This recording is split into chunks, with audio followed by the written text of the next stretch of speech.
curious, like what your favorite part about being on campus has been so far in the first few weeks of being here at Florida State. Right now, I mean, being on campus as a freshman is pretty good with these couple weeks I've been here. I've got a lot of people I've got to meet, new students, new freshmen, so like everything is transitioning very well. And it's just like, how you said, change of environment, because you're meeting new people and you're not like back at home. You don't have the same home feeling, so you have to adjust to certain things differently. But other than that, everything is going great. Next will be FSU from Warchant. Hey, Qae'shon. I know you were able to come over and visit some during the spring and see practice. How bad were you wanting to get out there and already be here during that, while you still had to finish high school?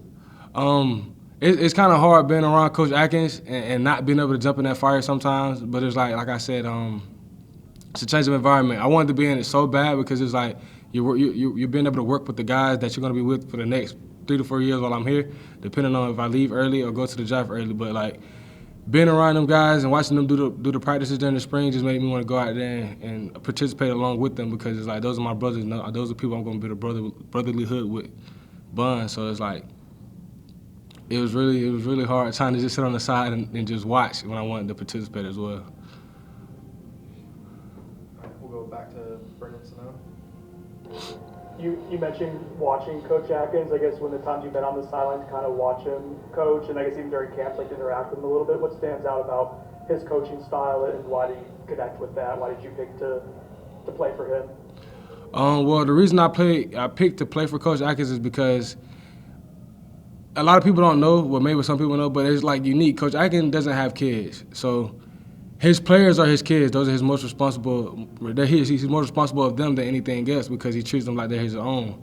So it's like being able to be around him, and me growing up without a father, it just made everything click more, because it's a person I look up to, and I could call him anytime I needed someone to talk to about certain things and personal things in my life that I was dealing with, like adversity and stuff. So just being around him and watching him coach is great, because like being coached by him as of right now, he's very understanding, and he wants to see you succeed. Like he's going to tell you, if you don't know the play, go in there and learn it. He wants to see you mess up so he can tell you correct yourself afterwards. Next will be Jerry Kutz from the Osceola. Give us an example of maybe some conversations you've had with Coach that helped you in the last few months. Most conversations I have with Coach Atkins are very personal. Like one of them right now, I've been dealing with this month, and I'll be dealing with it again next month. My cousin passed away Monday of 2017, so his death anniversary is on the 27th of Monday, and I've been having a really hard time dealing with that. And it's like he's telling me stuff that he's telling me stuff that he's been through, so he's not gonna tell me nothing I don't want to hear, and that's not gonna help me, because he's been through the same adversity, like of him having certain deaths of his own. So it's just listening to him and learning from him will help me a lot, because it's like I'm not out here by myself. I have somebody else I can count on as a father figure and as a coach. All right, next will be Logan Robinson from Roll Game Day.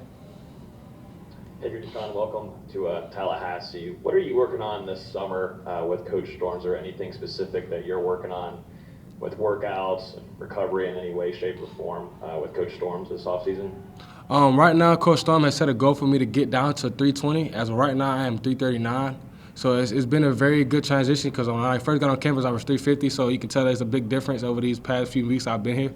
Then along with rehab, I dislocated my shoulder 3 times last year, my senior year of football, and now I couldn't do 350 since I dislocated my shoulder. Well, now that I've been working out with Coach Storms and with rehab, I'm back to 335, bench at 335. So it's a really good transition, and it's really helping me out, and it's telling me that they're willing to help me get to where I want to be to succeed. All right, we'll go back to Ira Schofel. First off, I'm sorry for your loss, man. But going back to football, in this recruiting class, was it exciting to you that it was such a big class of offensive linemen? Was that appealing to you, or sometimes guys don't want to come in with a bunch of guys at their own position? but did you like the strength and numbers you guys have in this class? Yes, sir, I do, because it gives me a chance to take every bits and pieces from each player of their talent. So it helps me learn from different things. So I wouldn't mind, being a rotational guy, but it's like I still get to learn. And there's nothing wrong with learning, because you can't just jump in the fire, you don't know what to do. If you got older guys that's over you that can help you succeed, then take the lesson that they're trying to give you. So I don't have a problem, because like mostly I recruited a lot of offensive linemen in my class, so that's how we had a lot of guys. So it's like over the years, all of us are just gonna become brothers.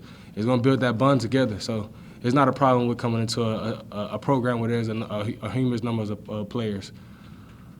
All right, next will be Chris Need from Knowles 247.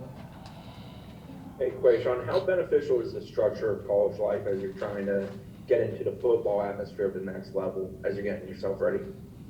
Trying to get used to football and the program that we're in right now. It's a rebuilding program, so you have to adjust to it like fluently. And like by myself, I'm just adjusting it to it. It's like taking it one step at a day, like one step at a time, so therefore I can succeed and not rush. Because if you rush, you tend to mess up on certain things. So it's just like I'm trying to focus on one thing at a time. I'm not trying to I'm not trying to really rush anything. Next will be Matt Baker from Tampa Bay Times. You said you were recruiting a lot of these offensive linemen? Yes, I did. Who were your top priorities in the class that you all got? Antavius Woody, Jalen Early, Julian Newman, and Julian Armella. And then I was recruiting a Lua Ba, but he decommitted and went to Georgia, so we just left that out of there. But other than that, those were my main priority guys that I was recruiting, and just building a bond with, because I knew that once we got here, we was gonna all click. All right, we'll go back to Jerry Cutts.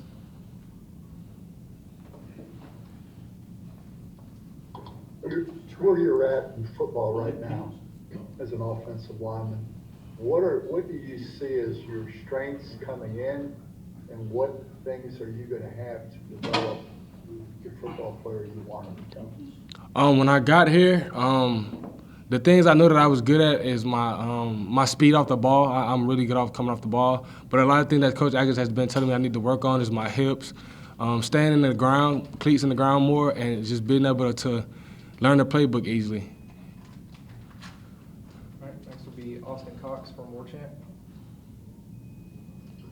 Hey, Qae'shon, hope you're doing good, man. Welcome to Tallahassee. I just wanted to ask you, you kind of revealed you were a long-time silent commit before you eventually made it public. How great was it to kind of last summer, let people know, and after holding that in so long, reveal that you were going to come to FSU? I mean, it was pretty clear that everybody knew that I was going to Florida State, so there was no big deal with that. But like, just me being true to my word to Coach Atkins and Coach Norvell that I was going to stick with them, it just mean a lot to them, because it shows that I'm really into Florida State, and I don't want to like mess it up or anything like that. So it's just like I kept my word, and I just showed them that like once I get here, I'm gonna try my best to do what I can, whenever they give me the opportunity to do it. We'll go back to Brendan Sano.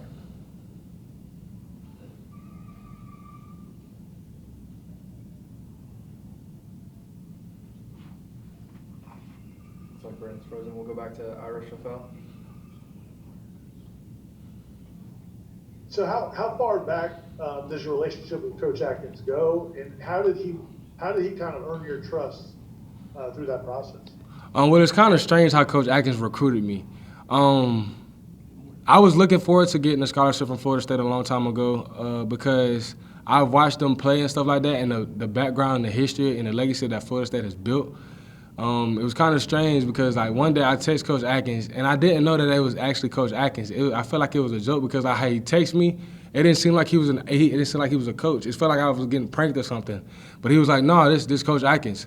And like he was like, man, I'm probably the realest coach you ever meet in this recruitment process. I'm not going to shoot nothing fake to you. I'm going to keep everything 100% with you. I'm going to tell you the truth, what you want to hear, and I'm going to tell you what you need and don't need to hear. So it's just like that kind of showed me that he was really respectful of me, and he wanted to do everything in his power to help me get to where I wanted to be because of the lifestyle that I live. So it's just like, me and Coach Atkins' relationship goes way, way back. And it's like every time he calls me or talks to me, it's never about football. Nothing is ever about football. It's all about how my personal life is going and how am I doing mentally and physically.